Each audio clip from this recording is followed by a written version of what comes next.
So glad you're here today for another interview with your favorite gospel music artist. This is Fouch and Friends. We record these via Zoom, and it's a great way for us to stay in touch with our favorite artist. Now, this interview today is with Wes Hampton of the Gaither Vocal Band. We had a great conversation. Hey, I also want to let you know, if you haven't been to my channel before, I also record and release solo music that is of the bass singer range. So if you like bass singing music, make sure that you check that out. I have new music that is releasing later this year and on a regular basis. So let's get to the interview with Wes Hampton. We had a wonderful conversation, and I think you guys are going to enjoy this. Hey, y'all, we're back again with Fouch and Friends. Today we have Wes Hampton. Man, thanks for being with me today. I'm so glad to be with you again, Matt. It has been too long. It's I been know. what, 4 years, maybe Something like three or that. four Yeah. years. So I was So, I was kind of getting offended, but now I'm I'm I'm not offended anymore. Because everyone's so easily offended now these days. So right. I'm going to choose not to be offended anymore. It don't take much to get somebody rolling down that offended train. Oh, listen, I could go down some rabbit trails with you right now of just social media posts that I've made. I mean, people would have something to disagree with if you posted scripture. I just think, okay, yeah, Yeah. Yeah, it's funny. Everybody feels like a keyboard warrior. Well, I don't say everybody. There's a lot of people out there that are keyboard warriors. you're Uh, exactly right. and but then if you were to have a conversation with them one on one, they wouldn't be near as aggressive. I You're don't exactly think right. in person if Yeah, you're sitting there having a conversation. There's more to life to be excited about than to get on and just grumble and complain about things, right? you're right. It's just, especially recently, I've realized more and more life is just too short to expend extra time and energy on things that are just not worth it. Yeah. And I just, for those of you watching right now, Matt and I were talking about, Dove Awards and all that stuff, and Yeah. which are great. As an artist, I think our ego, regardless of who you are, everyone that gets on stage has an ego. If you get on stage and sing in front of people, you have to have some degree of ego. Now, the thing is to get the ego sanctified. Now that's a different thing. Ego and then a sanctified ego. Anyway, we were talking about dubs and all these awards, and at the end of the day, it's a hunk of metal. Yeah. It's great to be acknowledged. It really is. It's an honor. But that's not the stuff that matters in life. It's just not, especially with the recent tragedy of losing some dear friends in the Southern gospel community and in the gospel community. It clearly and very quickly puts things in perspective, for sure. Sure, absolutely. Michael Booth and I were actually, he and I were talking on an interview. Um, I don't know when it'll release, before yours, after yours, I don't know. But one of the things we were discussing was just simply, um, you were saying you have to have somewhat of an ego, right? And so what we were talking about, the differences between bass singers and tenor singers, you got to have some confidence to get up there and be able to hit that low note and hit it well, or to hit that tenor note and hit it well.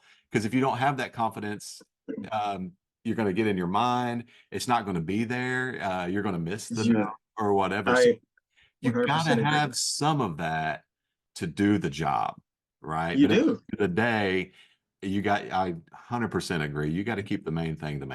And that's what it's you all. do, Yeah. you do, and I love that you said that because there's, to me, singing, whether you're on a stage or whether you're in a studio, is such a mental thing at times. Yeah. And if you get in your own head, that can really mess you up. I mean, it really can. And you've got to have a certain degree of confidence of, okay, you can play the humility card, gosh, no, no, you're a better singer. No, you're better, you can do that all day. But you've got to have a certain degree of confidence to realize, do I believe that God has put me in this position? For me, yes, I do. Has he gifted me with certain abilities to do this job? Yes, he has. There's nothing wrong with saying that. I see all these as gifts from him. Um, I've really been thinking a lot lately about stewardship, about being a good steward of everything in my life, my body, my health, my family, my talents and abilities, my time, all these things. There's just so many things. It all belongs to God, and He has just given these things to us. And I think He's kind of seeing what we're going to do with those gifts Yeah. He's given us. Yeah. On It's the road, it's our responsibility. that's right. On the road, I thought about this while you were saying that. On the road, people will talk to me about, well, you hit that low note, or whatever, and I'll be like, well, I never. We'll get into discussion about it, and I'll be like, I never thought about doing this. I mean, this year is 20 years for me, and so it's like I never That's thought about crazy. doing this. I never thought it would be something I would ever do, but God gave me this abnormally low singing voice that I can Yes, create this vocal sound in a low register that most most men people I cannot. have the ability to do. And You're I right. don't know why. I God gave it to me. It just He did. And so, I've been able to use that in some capacity for 20 years of traveling and singing now. And so it's really cool to just have that conversation about we are gifted, all gifted in different ways. And for those of you watching, man, I don't know what your gift is. I don't know what God's given you. It may not be to hit a low note and figure out how to get paid to do that for 20 years. It may not Yeah. be to be a tenor singer and figure out how to get paid to do that. I don't know how many years you doing it. Been doing it now. I just surpassed 19 with the vocal Okay. band. So yeah, basically this about the same amount of time. Yeah. Whatever your talent is, man, figure that out and jump in and go all in with Yes. giving it to God in some capacity for Him to use that to encourage others, to draw people to Him. I love it. I love that conversation. Yeah, and just get it sanctified. I mean, that's the big thing, just realize, keep the perspective of who the gift came from, who the gift giver is. Because I believe, he can take it away like that if he wants to. He surely could. That's right. Um, I think something else, and we'll move on to something else. But I love something that Bill Gaither says, and it is so true. He says, "I don't care what it is you do. You're a singer. You're a painter. You're a doctor. Whatever it is you are. Everyone is a compromise in some way in what they do." Meaning, okay, let's take it back to what I do. I do what I do. I feel like I do a good enough job to still have a job after 19 years. Well, there's other things that Reggie Smith does or that Adam Crabb does way better than I do. That's a compromise. But there's things that I do way better than they do vocally. So, Yeah. everybody, I don't care how great the singer you have right now in your mind. I don't care how great you think they are. There's still a compromise. There's certain things they're not quite as good at as Yeah. this other singer. And Yeah. that applies to all of life. So I think that's just a good perspective. I think a healthy perspective, kind of an ego check for everyone to realize I don't care how good you think you are, you're still a compromise. Yeah. Yeah. Yeah. That's good. It's good, man. You mentioned the other guys in the group and the Gaither vocal band, 19 years. Um, Correct me if, and I may be wrong on this, but I feel Yes, you are. I'm I sorry. Go ahead. yeah, yeah, go ahead and call me out. I feel like y'all are putting out way more music now than you were before. I feel like Yeah. almost feel like it's a machine and like every couple months, every quarter or something, you guys are putting out new music. I mean, is that something that's happening right now that you guys are just, I mean, you guys are recording all the time and putting new stuff out there. It is. I think a lot of it has to do with the fact that Bill is 88 years old. And he's realizing that his time here on earth is coming to an end. Mhm. And, I hope it's way later than sooner, but he wants to have as much music as he can have down on tape. We say down on tape, down on hard drive, Yeah. before he's gone. And in fact, I had a conversation with Bill an hour and a half ago. He called me about recording next week. So we are going to finish up another love song. We're going to do another love song EP. We already have, I think, two. maybe 2 songs done, so we're gonna release another EP next Valentine's Day. So we're already recording more love songs. We already have the tracks for them. We have another photo shoot next week for that EP, more video shoots coming up. I think he uses the analogy, of, "Guys, I'm pregnant with ideas." I kinda hate that saying, but he goes, "Guys, I'm pregnant with all these ideas, and I've I've gotta get these out." So, that's what he's doing. He's Yeah. continuing to write, and create, and I think that that has been, I think, a big contributor to his longevity as an artist, Mhm. as a creator, and I think a big reason why he is 88 years old and he's still in great health and he's still full of energy and still full of life. That's a big part of it, that drive. So I really admire that, and I've really learned a lot from him these 19 years, just about, again, great stewardship. About, okay, Bill Gaither's 88 years old. He turns 89 in March. The dude walks at least 10,000 steps every single day. And I thought, well, if he can do that, I can do that. Yeah. So I've really adopted that years ago of, I'm gonna stay active. I'm not gonna sit down. There's nothing wrong with resting, nothing wrong with sitting down and relaxing and all that. But you've got to get around and move and be active, or you will get old. I do believe that. So that's a big reason why Bill Gaither is still around. So yeah, to answer your question, um, he is pregnant with a lot of ideas, and he has no plans of stopping anytime Yeah. soon. And I'm grateful because we love that recording process.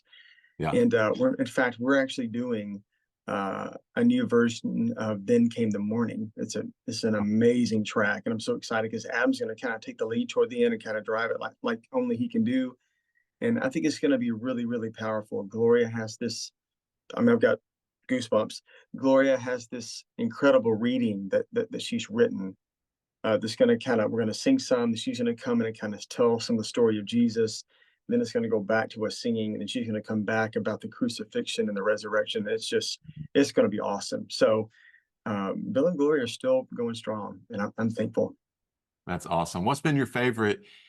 You're talking about all that music that y'all have continued to put out, and increasingly, seemingly, and to your point, he's got all these ideas that he's wanting to get them done, get them Yeah.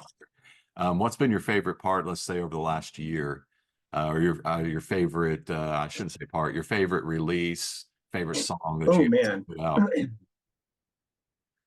I'm gonna say some people don't love that we've done this. I think it's wonderful, but the Love Song project was particularly enjoyable for me because it was such a departure from our normal.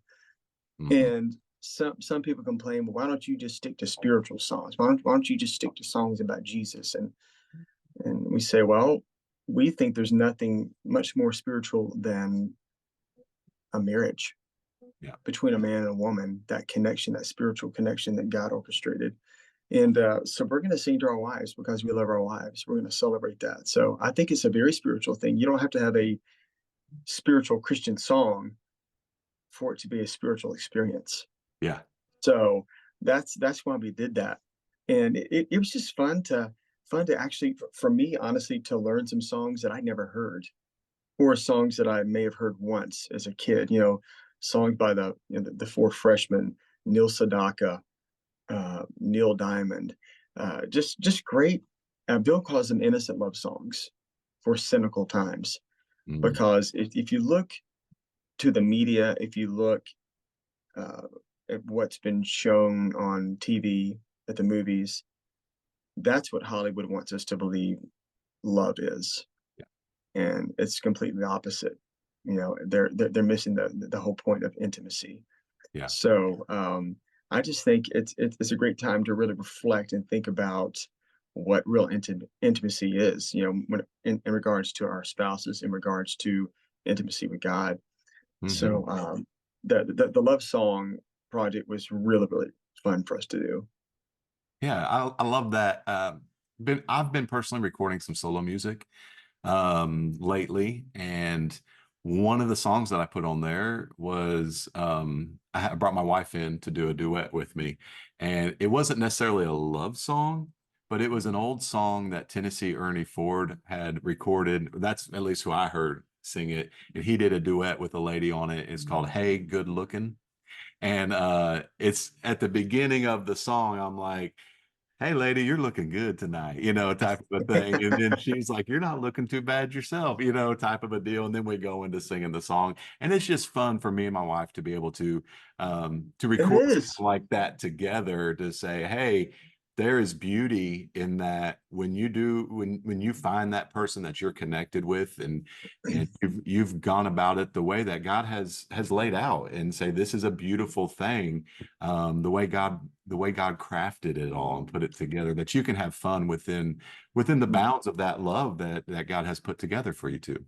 You're exactly right. Right. And I think it's something that we need to celebrate more often, honestly, Yeah. and something that needs to be talked about more in church even, just we can't just be I'm all about him. I love a great hymn, but I think there's room for all of it.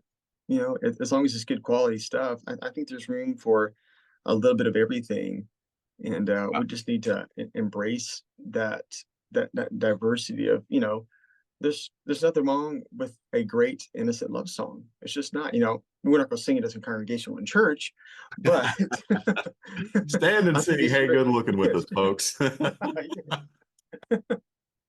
Hey, another thing you love, and I see you post about on social media, is the cooking, the recipes, and stuff like that. And Oh we're, yeah. we're doing this in August of 24 for those that are watching later on down the line. But my wife just had her birthday. I did not choose to make a dinner for her. I chose to take her to dinner. But Nothing wrong with that.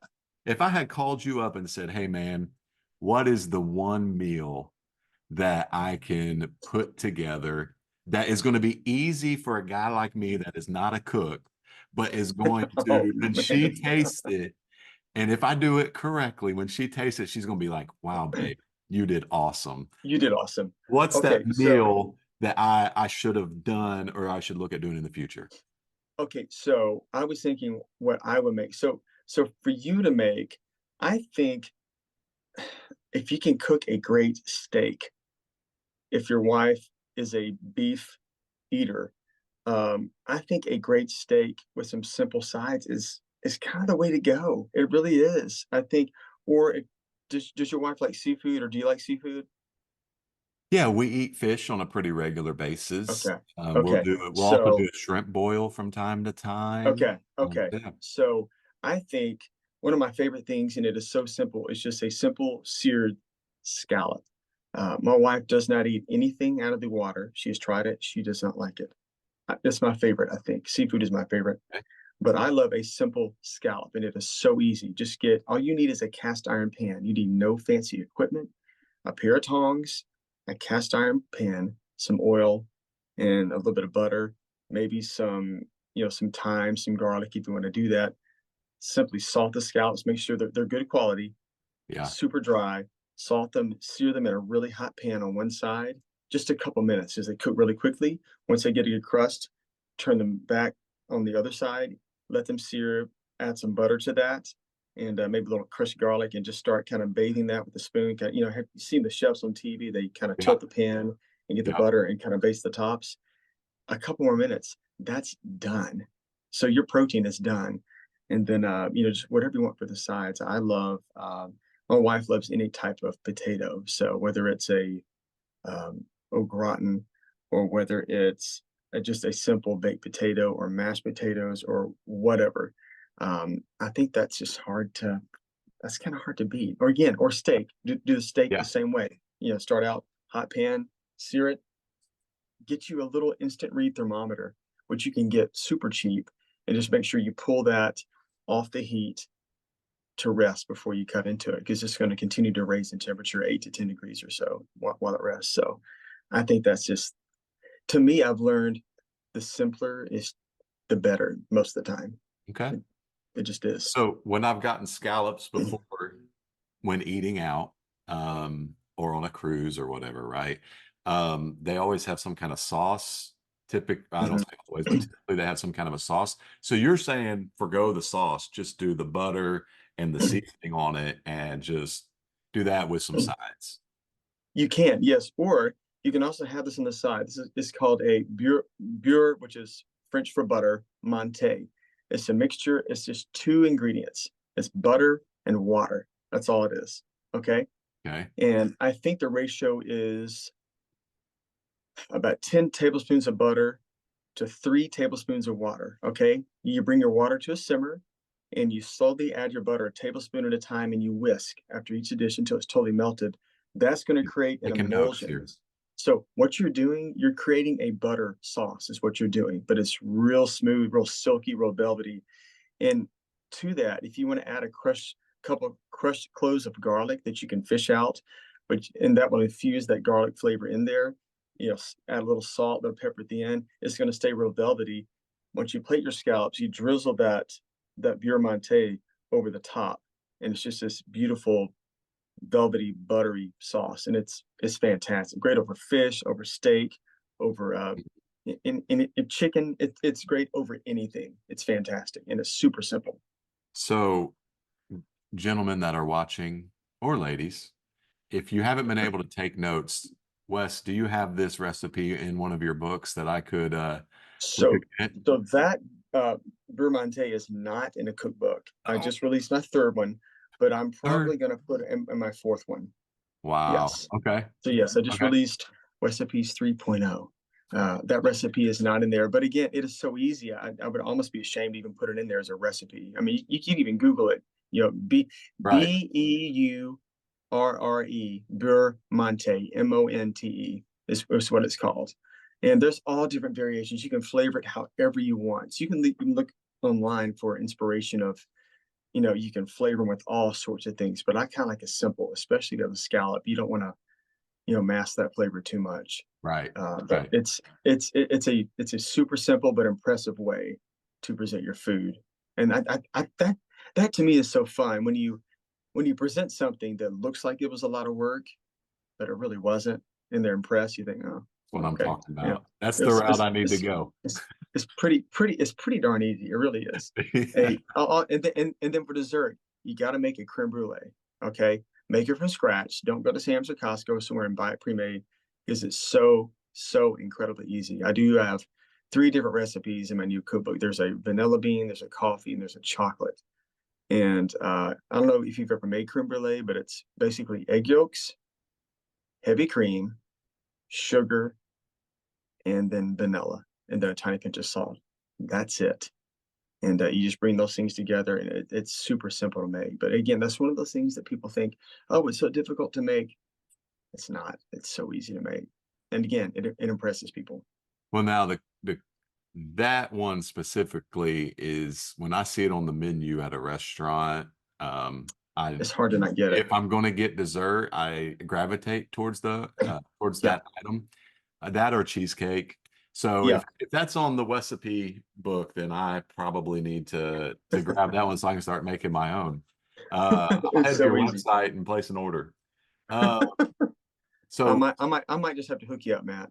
do you know the guy? I do know the guy.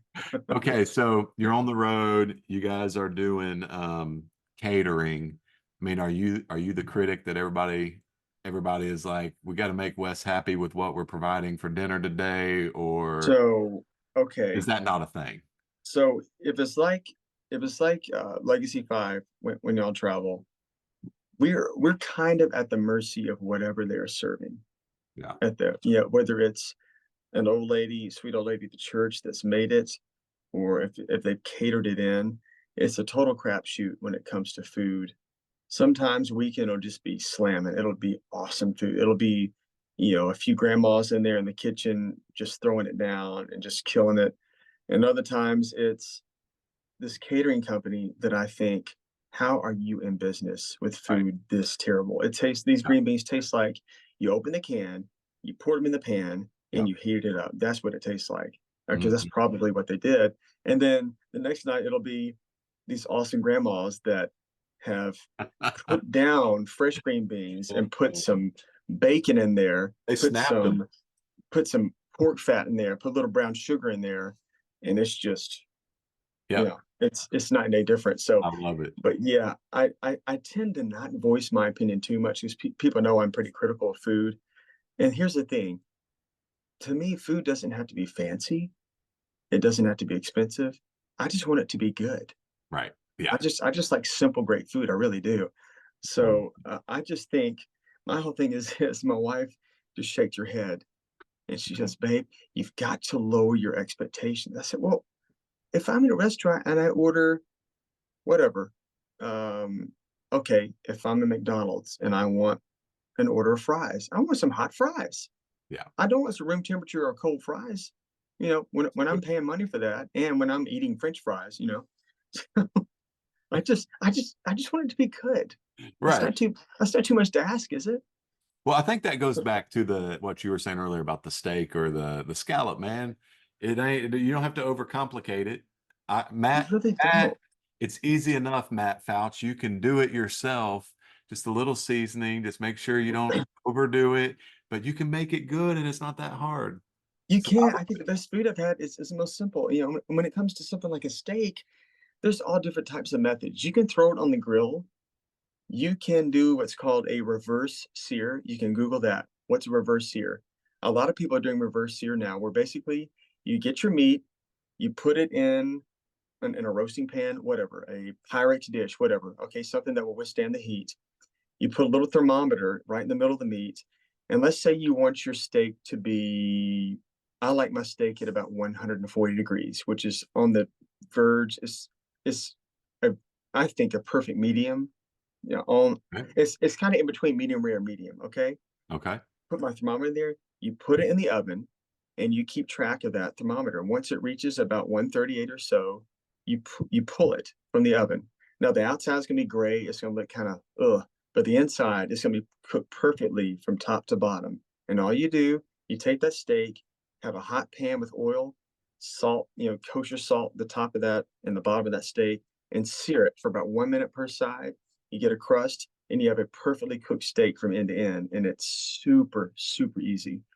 And then a lot of times when I cook a steak now, if you've heard of sous vide, which is SOUSVIDE, sous vide, it's this cooking method where you put it in a Ziploc bag and you cook it in water.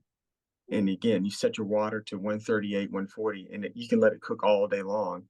Pull it out, pat it dry, sear it, perfectly cooked steak. You know, Huh. it's That great. should be something I It's need great. to look into right there. I'm gonna write that one down. Uh, yeah, I love a it's an good steak. amazing method, and you can cook anything with it. It's great for fish, great for chicken. It's fantastic, and you can't overcook it that way. Yeah. If you set the temperature right, it's awesome.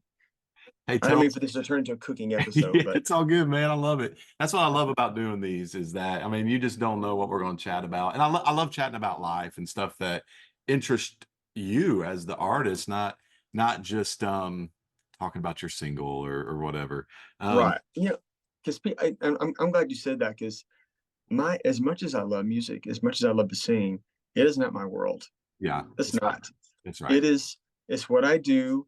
Number one, I feel like God has called me for this season to do this. Number two, it's how I support my family. Yeah. Is ministry, but it is a job. I've got to pay the bills. I'm gonna have two kids in college this fall, two in private Christian school. The bills keep coming. I've got to be working. So, my life is my family. That's what my life is. And if I lose my voice tomorrow, God forbid, my life wouldn't be over. God would I would find another means of supporting my family. So, I'm thankful to hear you say that, Yeah. because I do have other passions besides singing.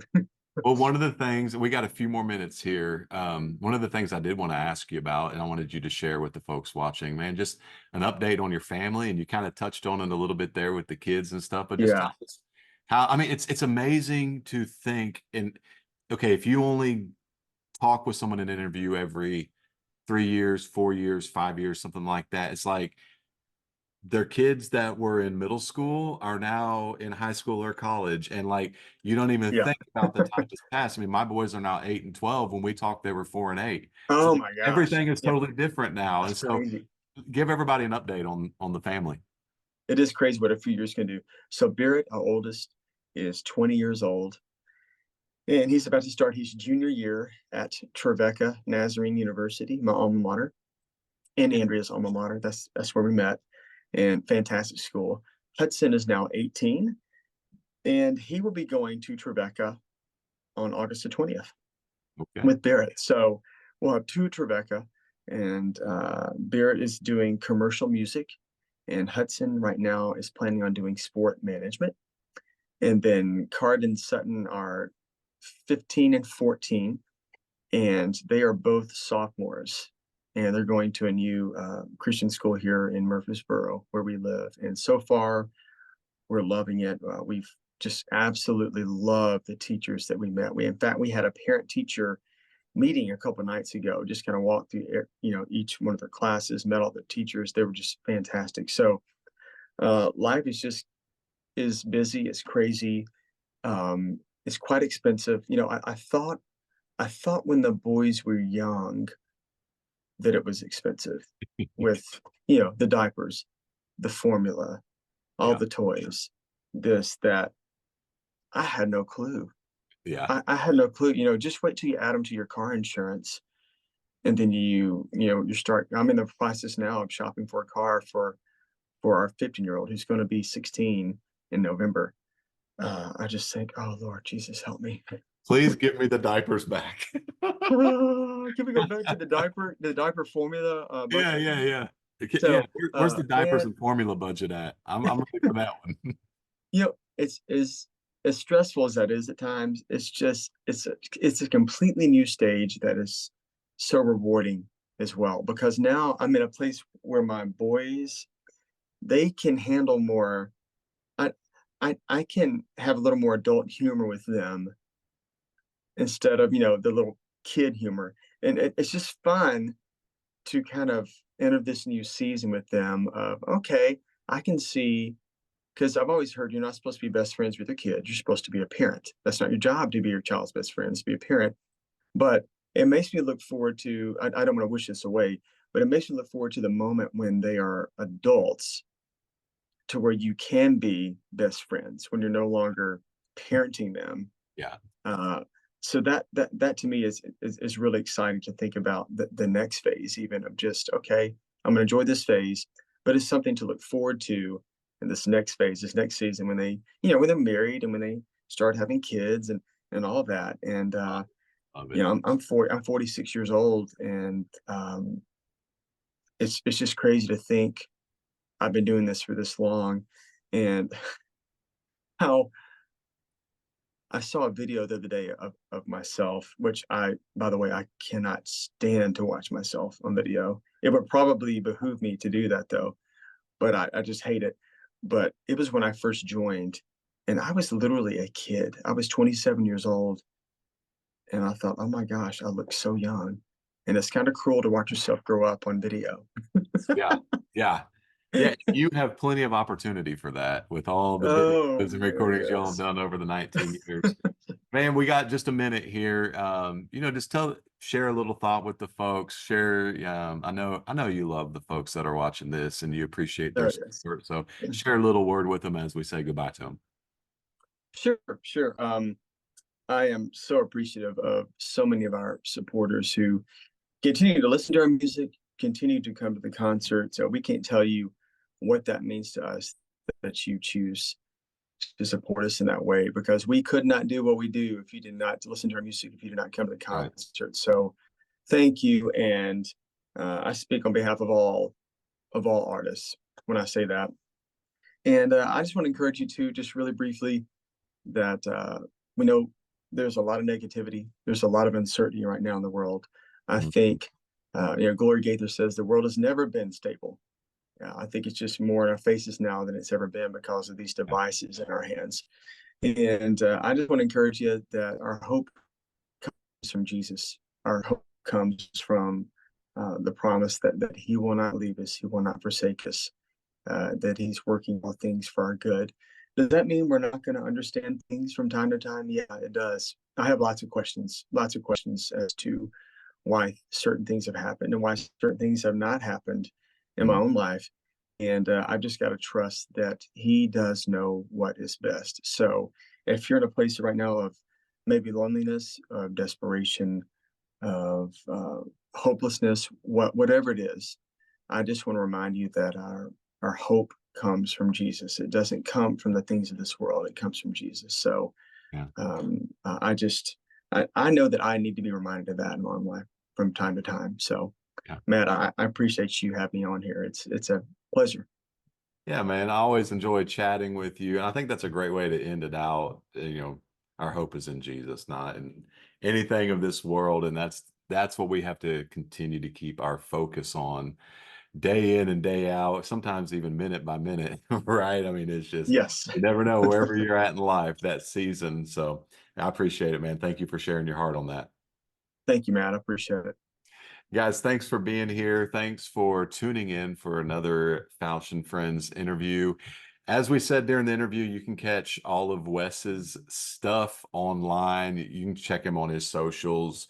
You can go to is it weshampton.com or something like that? WesHampton.com. Nice and Yeah. simple. Hey, gentlemen, if you're watching and you need an idea of what to make for your wife, his recipes are simple, I'm sure. And guys, Most of them are. if guys like me can figure it out, then I'm sure anybody else can get it. So go check it out and treat your wife to a dinner made by you for her birthday or anniversary. Uh, Yes, I'm telling you, it goes a long way. It does. that's it. Thank you all for being here, and we'll see you next time. Thanks again, Wes. Take care, man. Bye.